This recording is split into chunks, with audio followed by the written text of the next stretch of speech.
Unang sumugod sila Tomas at Gab sa likod ng tinitirhan ni Sameo, habang nagmamasid naman sila JB at Andres dahil sila mismo ang papatay sa target.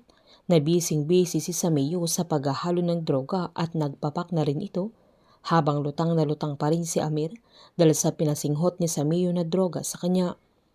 Agad tinimbrehan ni Miguel sila Tomas at Gab na may kalaban sa bandang kanan nila, kaya nag-go signal na siyang patayin nila ang mga ito, na nagulat naman si Amir sa mga putok ng baril. Nang masigurado nila Tomas na clear na ang area, ay agad namang sumugod sila Jay at Andres sa mismong bahay ng target, at nang may babaril kay Tomas ay agad namang binaril ni Miguel, kaya nagpasalamat ang binata na mas natakot naman si Amir dahil nakita niya ang pinatay na yung kasama niya. Nababalot naman ang malakas na musika sa mismong laboratory ni Sameo. Nang tatakbo na sana si Amir ay saktong nakita niya sila Jay at Andres, kaya nagtago muna ito.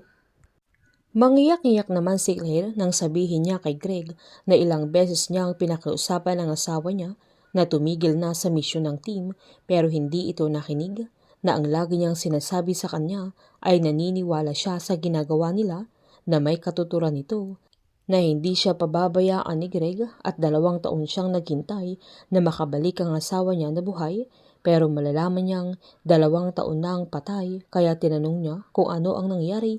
Sabay sinumbat niya kay Greg na buhay pa sana ang asawa niya kung hindi niya tinanggap yung trabahong binigay niya sa kanya, at nangako siyang hindi niya pababayaan ang team, na sabi niya sa kanya ay siya na ang bahala sa kanila.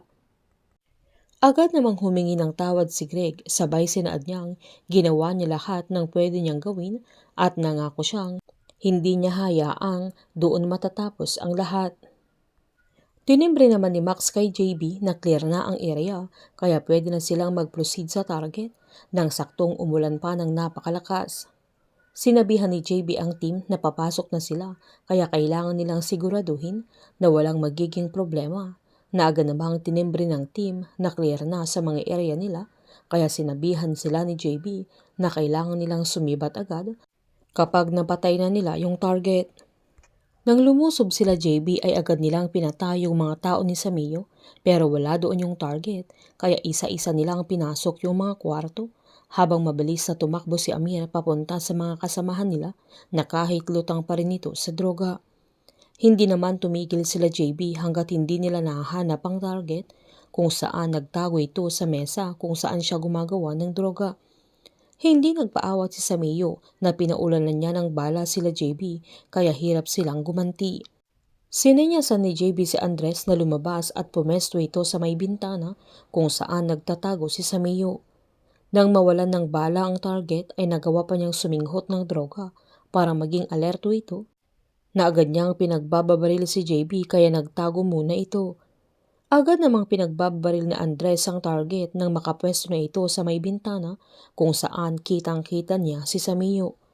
Nang masigurado nila na patay na ang target, ay agad tinimbrehan ni JB ang team na target eliminated, sabay sinabihan niya si Max na kailangan pumunta siya doon para i-confirm na si Sameo nga talaga ang kanilang napatay.